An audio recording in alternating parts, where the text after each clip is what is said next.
Okay, so the morning of the 20th of April, they're in Guangfeng. The crew is together. They've had something to eat. They wake up. They're taken to by these soldiers and these four young men that appear in a number of pictures to a bus station, and there's a car there and there's a bus. They meet an official from the town of Shangrao, which is a much larger city, about 30 or 40 miles away. And they're told they're going to be taken to Shangrao, which is the location of a large Chinese military headquarters.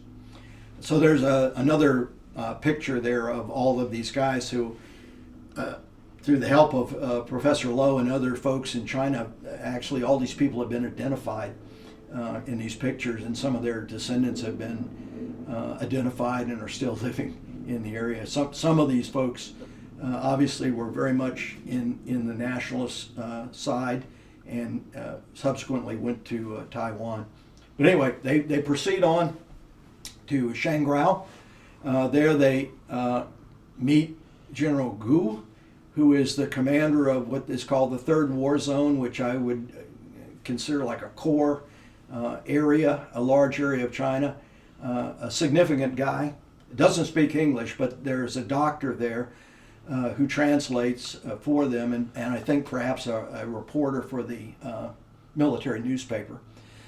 And this is the first full meal they have, and they have a meal with the general and these other officials, and it's a typical Chinese meal, so they bring out the first course. These guys are starving, and they start to eat like crazy, and then there's about 8 more courses to go, so it's a kind of an interesting situation. But there's some great pictures, not high quality, but interesting pictures of them with this general there in Shangrao. That same evening, they're put on the train in Shangrao, and they go north to what was called Chuxin then, I think is the right name.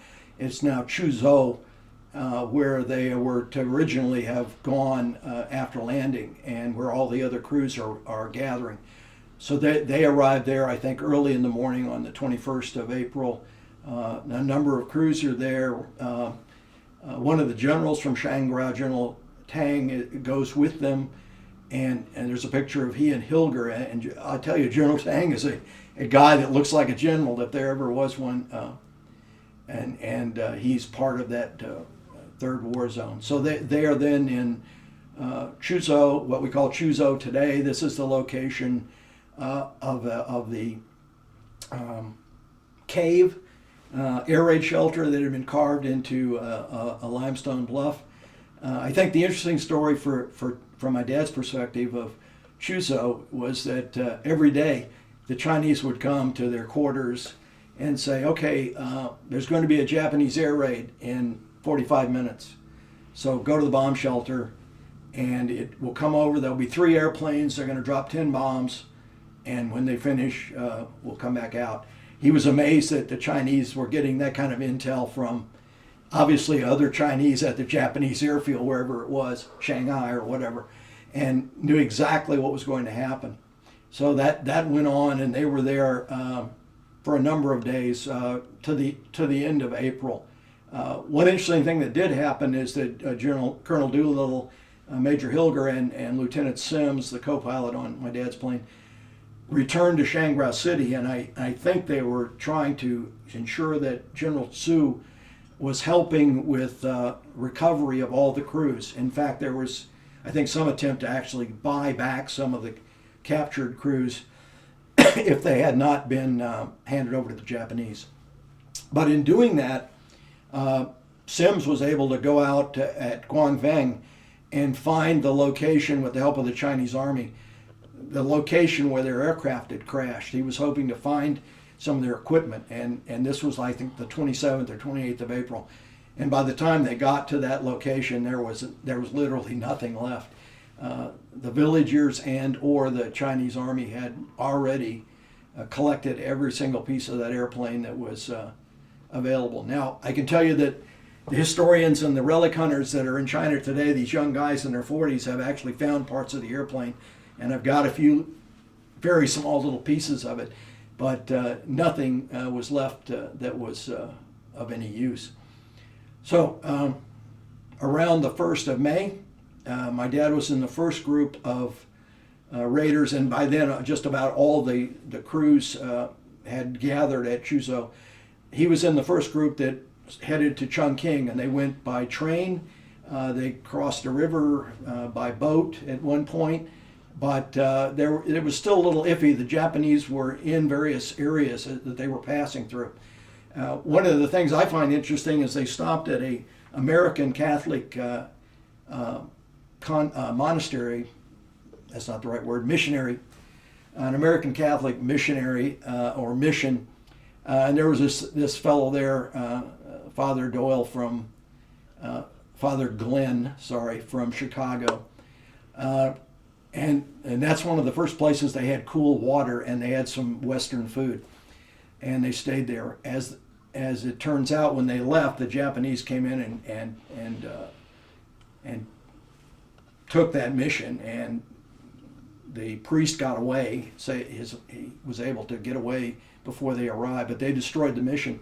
What's interesting to me is years later, when my parents were retired in San Antonio, Father Glenn lived in San Antonio, and they actually took him to a reunion, and he was still very enthused about his experience with the raiders. So anyway, back to the story. They move on to Chongqing, get there around the 4th of May. They're there for 3 or 4 days. There's quite a large group there. They're in a fairly nice Chinese Air Force facility. Some pictures are taken. They have a celebration, I think, at that location. So while they're in Chongqing, they meet with Madame Shang, who awards them with Chinese decorations for their mission. They actually, they don't meet, but they see Generalissimo Chiang Kai-shek, who enters the room but does not speak to them, acknowledges them, and so on. What I found interesting as a guy who spent my whole life in the Army is there at Chongqing there was a military mission. There was an Army Brigadier General and an Air Force Colonel, Air Corps Colonel, and a staff, a small staff. But it was at Chongqing that 2 things happened. Number one, they interrogated all the crew and they recorded their observations from the mission, and that's available in Air Force records. And they got paid. There was an Army pay office. So I think my dad was paid $163 for services rendered since the 1st of April. And we have a pay voucher there that shows that. I thought that was amazing. So they go from there by airplane. This is the first time they're back in an airplane. C-47 comes in, flies them to Kunming, farther west, where the Flying Tigers were based. They meet some of those guys. And then they fly to Calcutta, India. And when they get there, it's absolutely astonishing to my father. The Brits are living the same colonial life that they had always lived. So they're able to buy British uniforms, khaki uniforms. They get those. There's a fantastic hotel that's operating. They're having tea every day.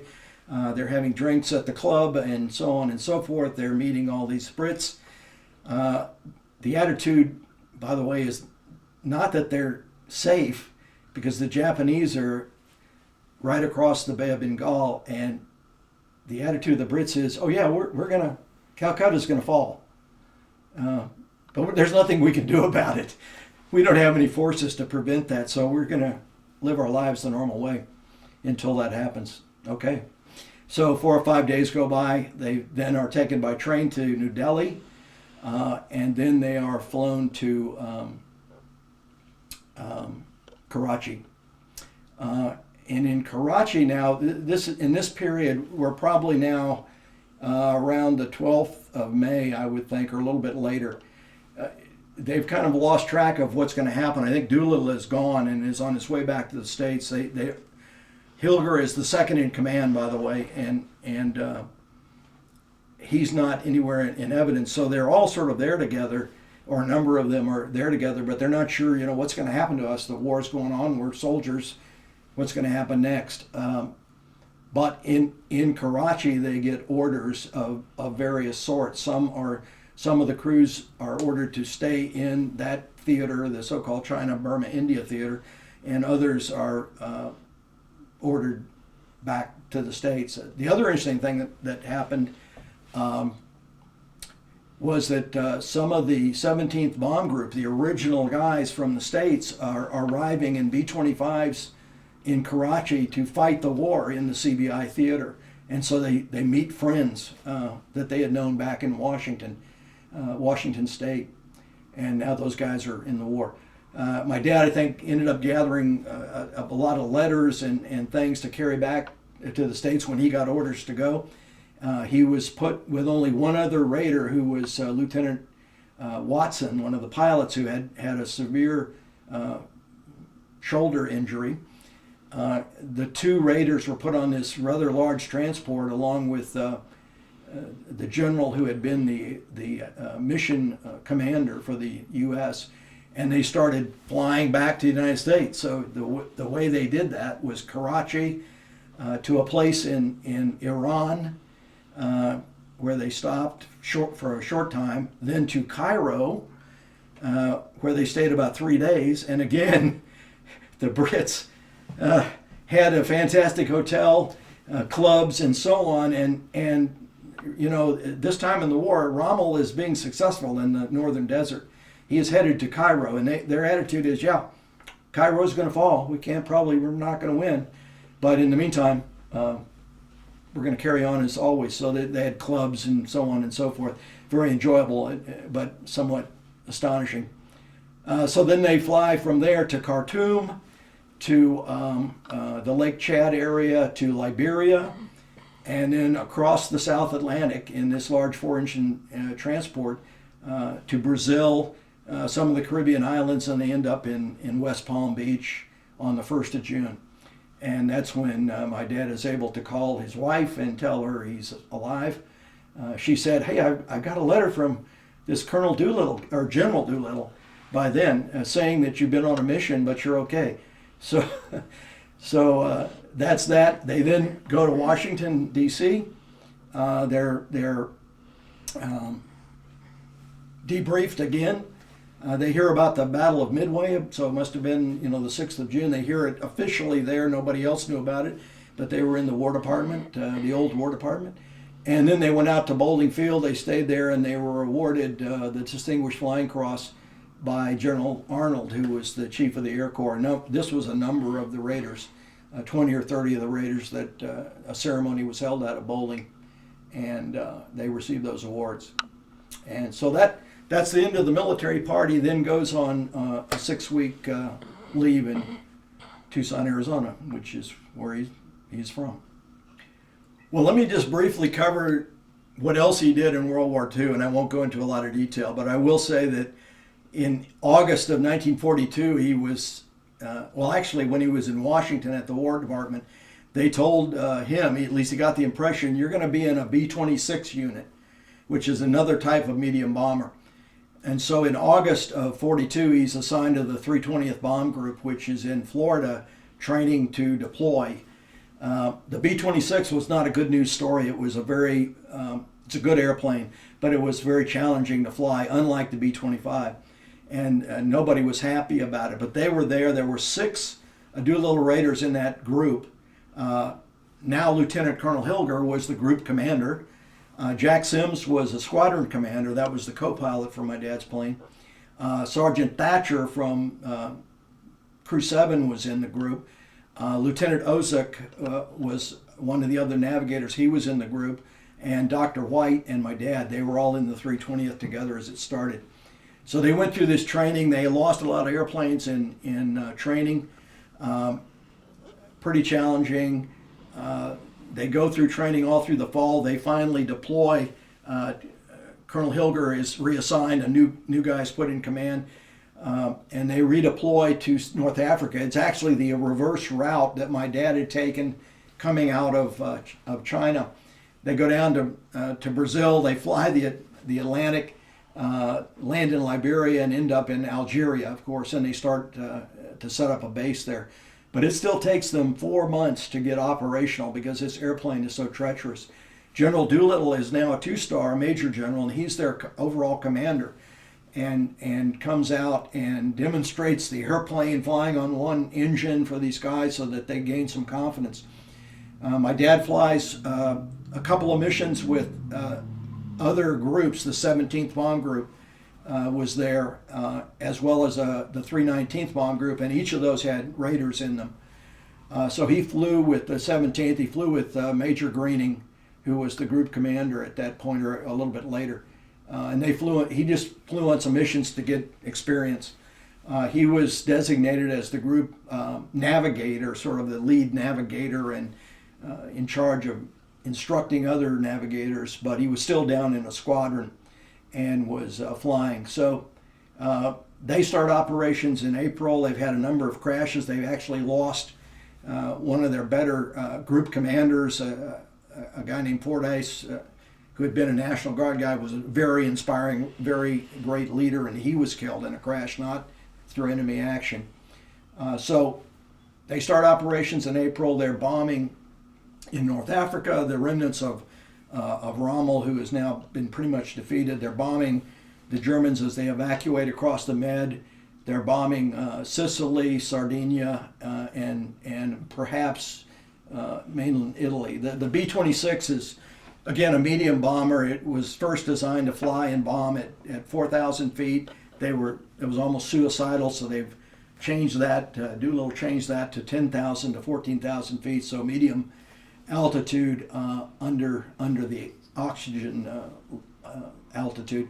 So they're flying a lot of so-called tactical missions. They're hitting troop concentrations, bridges, ports, and so on. Somewhere along that time, the summer of '43, it was determined that a mission would be a tour of duty would be 40 missions. So my dad has moved up in August. He's now a major, by the way. Somewhere he got promoted to captain. I'm not sure when. But he's a major, and he is the intelligence officer for the group, but he's still flying missions. So he and Jack Sims, again from his original crew in the raid, who's a squadron commander, they decide they're going to fly their 40th mission together.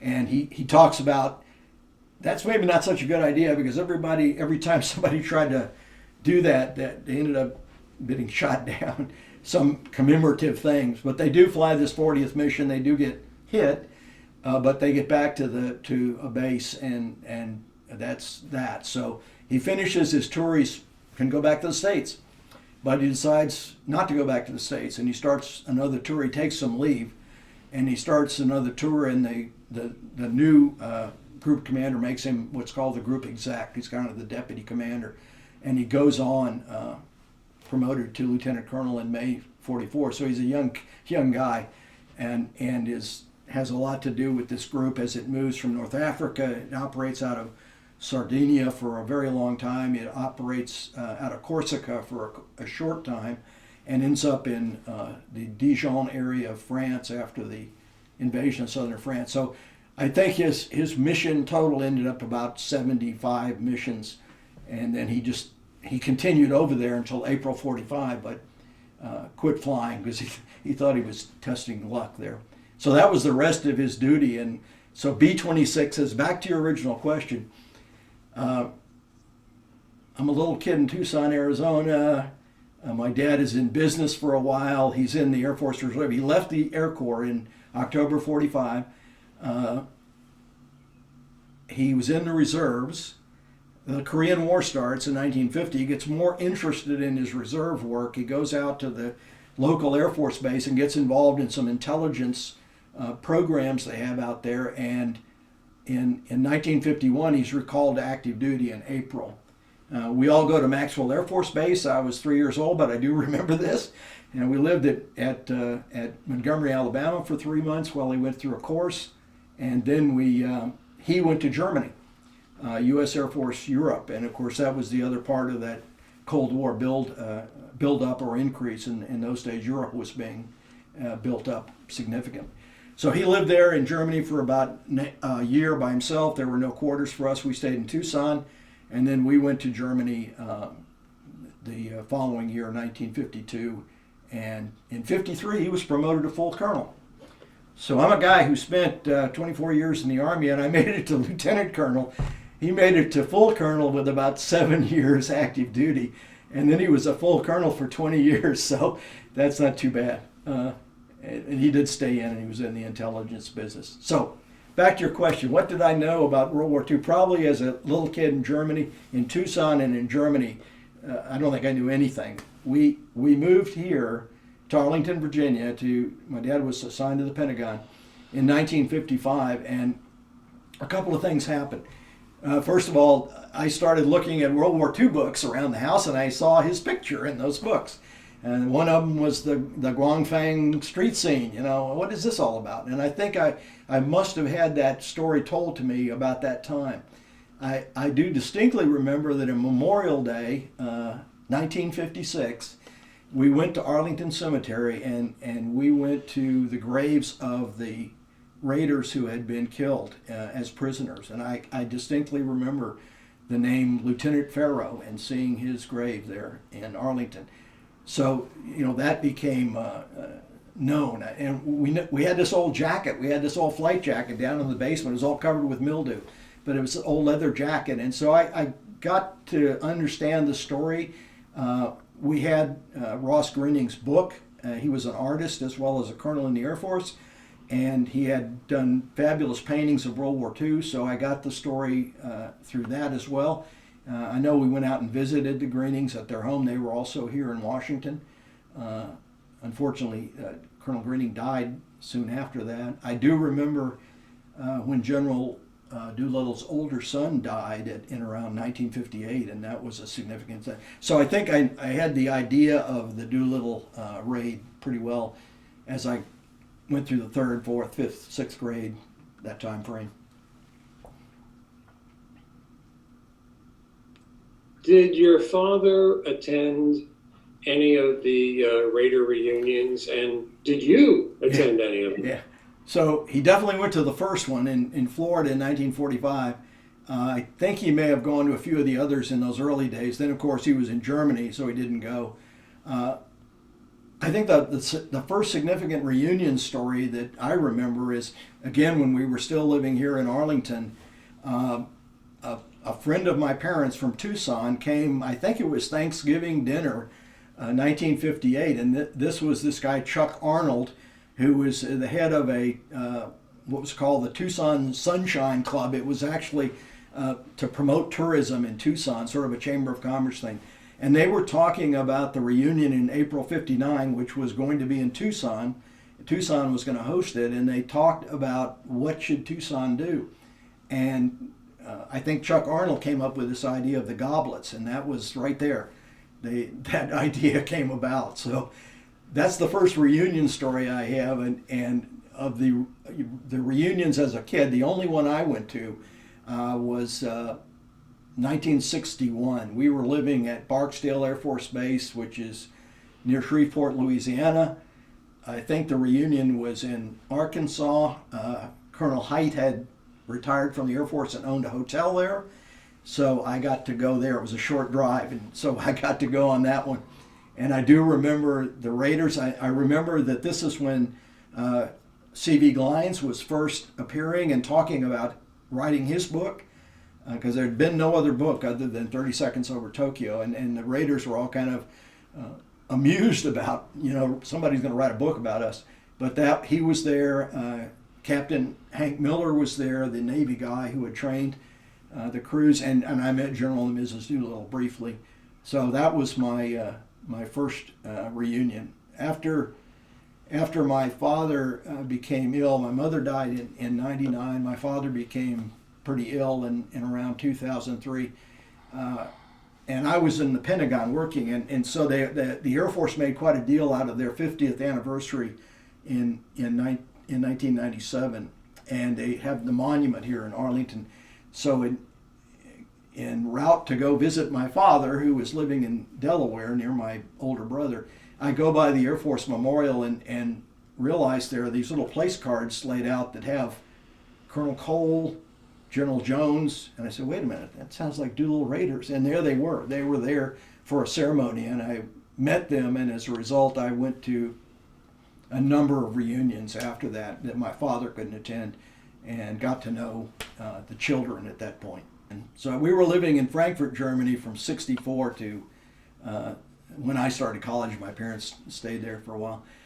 I had asked my father probably around 1964, show me on a map where you were in China. And he did.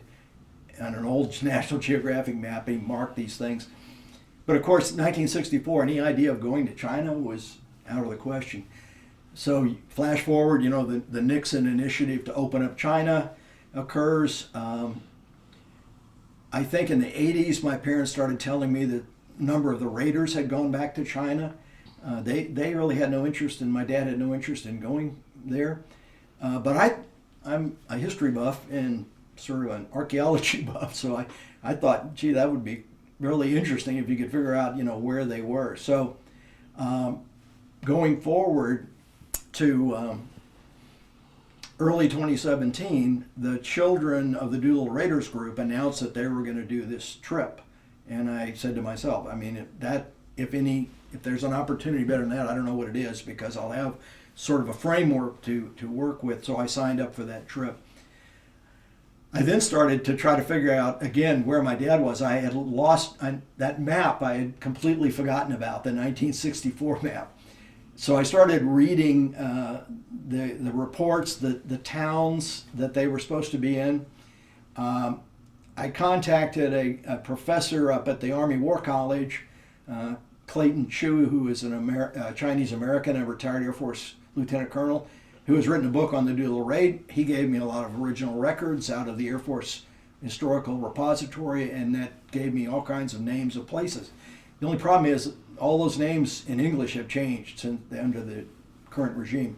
So you had to even extrapolate the names. I went so far as to talk to what I thought was a Chinese American family at Dulles Airport when I was on a trip once, and to explain my story, and they became very enthused, and their daughter in her 30s helped me extensively pinning down these locations on Google Maps. And so I finally got to the point where I kind of understood where Crew 14 had been. But then I looked at the itinerary for the trip, and I realized the children of the Doolittle Raiders aren't going into that area. So I talked to them and asked permission. Can I go my own way for the first couple of days while you guys are in Beijing? I'm not that interested in that. I will go to where Crew 14 was, and then I'll link up with you. So I didn't see any real problem. I got on the internet. I got a tour guide who gave me one of his guys that would be with me, gave me a choice of driving down to Shanghai City or taking the train and then getting a rental car. I envisioned going to Shanghai, getting a rental car, wandering out to Guangfang, and then sort of trying to figure out, where something happened. So I flew to Shanghai while the other part of the group was going to Beijing, and met my tour guide, a great guy in his 30s. We get on the bullet train, we fly down to Shanghai City, and there he tells me en route, actually we'll be meeting a TV crew. And we're met by a TV crew. We get in their car. We go over to Guangfang. We go meet the foreign affairs chief, a very sophisticated lady in the government. And I find out that's what they do. They track foreigners, and what they're doing, not just to make sure you're safe. And we met another TV crew from Guangfang, and we started touring around. We went to 3 different locations. My interpreter was saying to me, "No, these might be places where Crew 14 members landed, but we're not really too sure about that." But we went to the 3 places. We were led around by the sort of mayors of the town, very, very small villages, very humble places. But these people are totally enthusiastic about the story and sharing what's going on. So I do all that. I feel confident, at least I've been on the ground where Crew 14 was. Guangfeng, the little cobblestone wall town, is now a high-rise city. I don't think any of the buildings that you see in the photographs even exist any longer. But I felt really good about it. I met these people firsthand and spent the 2 days with them, and they were very kind, very hospitable. and only in the last month or so, as it sort of I went back and got ready for this interview, that I've gotten some verified information on where the Crew 14 guys were, and now I know I was actually at 3 of the villages where 3 of them landed. I'm not sure, for sure Hilger, and then for sure Ironman, and then maybe my dad or Sims, I'm not sure.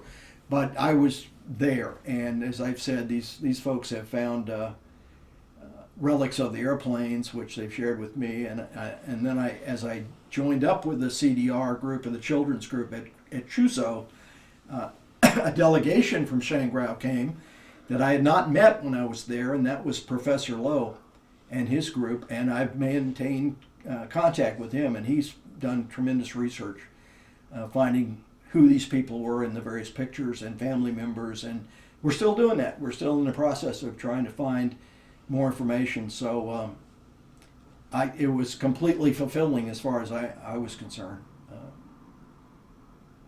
I will say I think these guys were totally humble about this their entire lives, all of them. This became a little bit more of a commercial thing in the last 10 years or so, but certainly in the early days, certainly in the reunion I went to in '61, these were a bunch of guys in their 40s. A lot of them were still on active duty in the Air Force, and it was a social event.